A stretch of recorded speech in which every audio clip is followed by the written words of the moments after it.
ভাত ছিঁড়ালে কাকের অভাব হয় না, টাকা থাকলে আত্মীয়দের হাত বাড়ানোর অভাব হয় না। আসসালামু আলাইকুম এভরিওয়ান, সবাই কেমন আছো? আশা করি সবাই অনেক ভালো আছো। আজকের সকালটা শুরু হলো এক কাপ চা দিয়ে। তারপরে আমাদের অনেকগুলা পান্তা ভাত রয়ে গেল, এই কারণে তারপরে আমরা ভর্তা করার জন্য মরিচ এবং সাথে শুটকি এগুলো সুন্দর করে টেলে নিয়েছি। তারপরে ভর্তা বাড়ার জন্য শিলপাটায় নিয়ে আসলাম। শিলপাটায় ভর্তাগুলো সুন্দর করে বেটে নিয়েছি শুটকিগুলো দিয়ে। তারপরে আমার বাটা শেষ। তারপর আমাদের কিছু কড়া ভাত ছিল, ওই কড়া ভাতগুলো দিয়ে আর আগের কালকে রান্না করা মুরগির কিছু মাংস রয়ে গেল, এগুলাকে দিয়ে সুন্দর করে ভাতগুলো খেলাম। আর সকালবেলা ভর্তা দিয়ে ভাত খেতে খুবই বেশি ভালো লাগে, সাথে শুটকির ভর্তা হলে তো জমে যায়। পাশাপাশি ভাত খাওয়ার সাথে সাথে এখানে আবারও বৃষ্টি হইতেছে। আর আমার ছেলে কি করলো, ওকে বললাম তুমি লেখাপড়া করো, ও আমার জন্য কি লেখাপড়া করলো এটা তোমাদের সাথে শেয়ার করলাম। আর এখানে অনেক জোরে বৃষ্টি হইতেছে, সবাই বলতেছে বৃষ্টি হয় না বৃষ্টি হয় না, এখন টানা 3-4 দিন ধরে বৃষ্টি হতেছে। আর বৃষ্টি আমার খুব ভালো লাগে।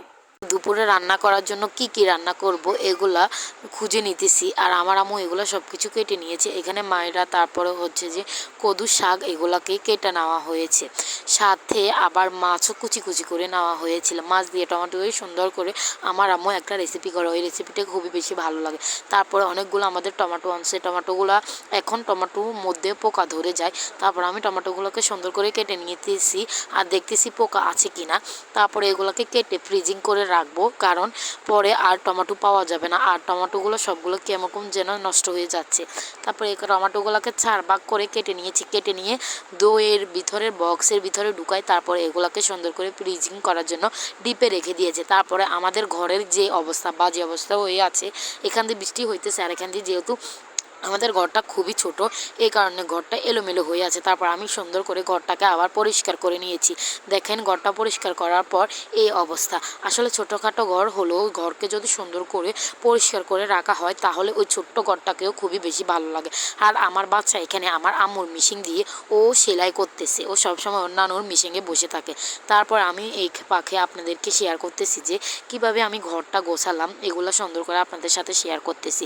দেখেন আসলে যারা, আমার বাবার ঘরটা খুবই ছোট, জিনিসটা ছোট হলেও জিনিসটার মন খুবই বেশি ভালো হয়। আপনাদের সাথে আজকে একটা জিনিস শেয়ার করতেছি। কিছুদিন আগে আমাদের আসলো, তাদের অনেক টাকা পয়সার দিক দিয়ে ওরা খুবই বড় লোক, এটাই বলা হয়। কিন্তু আমার মনে হয় যে বড় লোকে আর রাস্তার পাগলের একটা সমান, হাতের আঙ্গুল সবগুলো কিন্তু আবার সমান না। কিছুদিন আগে আমাদের বাসায় একটা ছেলে আসলো, আমার আব্বু তার বয়সে অনেক অনেক অনেক বেশি বড়। সেই ছেলেটার বয়স মনে হয় 10 বছর হবে।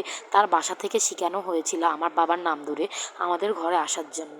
আমাদের ঘরের সামনে এসে আমার বাবার নাম ধরে ডাকতেছে, একটা ভাইয়া বা মামা কোনো কিছুই নামের সাথে যোগ করে নাই। সে পরিবার থেকে যেরকম শিক্ষা দেওয়া হয়েছিল সেই শিক্ষা নিয়ে আমাদের বাসার সামনে আসলো। তাই আমার থেকে মনে হয় যে বড়লোক থেকে হাজার হাজার গরিব মানুষই খুবই বেশি ভালো।